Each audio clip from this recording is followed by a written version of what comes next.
application during martial law.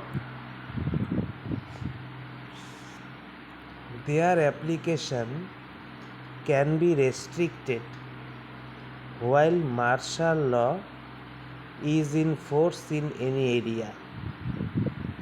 বলছে যদি দেশের কোনো এলাকায় মার্শাল ল জারি হয় তাহলে সেই এলাকায় কিছু মৌলিক অধিকার বা ফান্ডামেন্টাল রাইটস সাময়িকভাবে সীমিত বা বন্ধ করা যেতে পারে।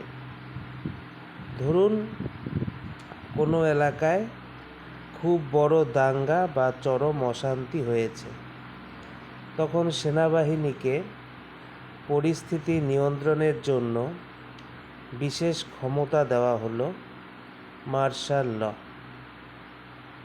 সেই সময় মানুষের চলাফেরা, জমায়েত বা কিছু অধিকার সাময়িকভাবে সীমিত করা হতে পারে।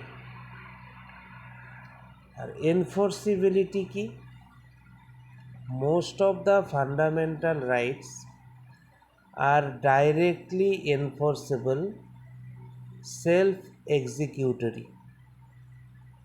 অর্থাৎ বেশিরভাগ মৌলিক অধিকার সরাসরি কার্যকর, মানে ডাইরেক্টলি এনফোর্সেবল।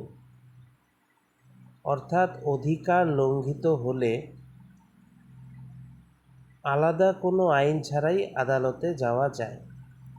ধরুন আপনার আর্টিকেল 14 সমতার অধিকার লঙ্ঘিত হলো, তাহলে আপনি সরাসরি আদালতে যেতে পারেন। While a few of them can be enforced on the basis of a law made for giving effect to them, তবে কিছু মৌলিক অধিকার কার্যকর করার জন্য সংসদকে আগে একটি আইন করতে হয়। সেই আইন হওয়ার পরই অধিকারটি বাস্তবে প্রয়োগ করা যায়।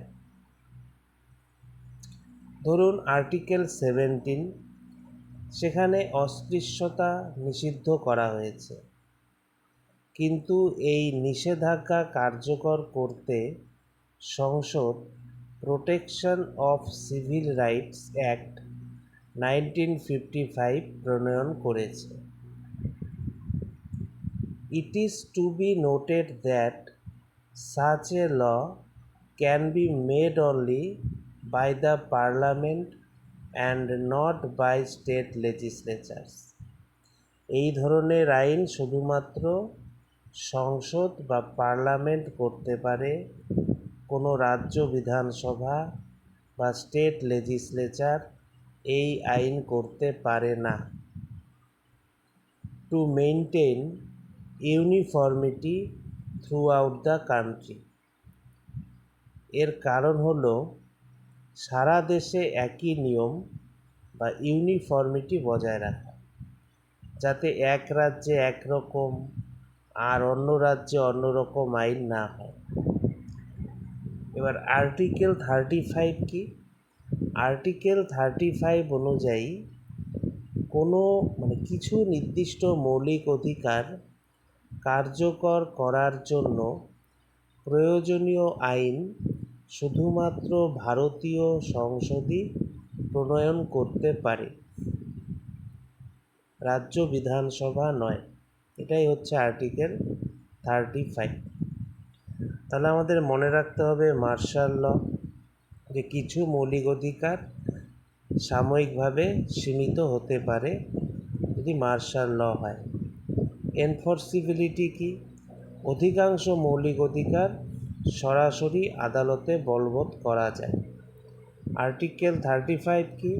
কিছু মৌলিক অধিকার কার্যকর করার আইন শুধু পার্লামেন্টই করতে পারে, যাতে সারা দেশে একই নিয়ম বজায় থাকে।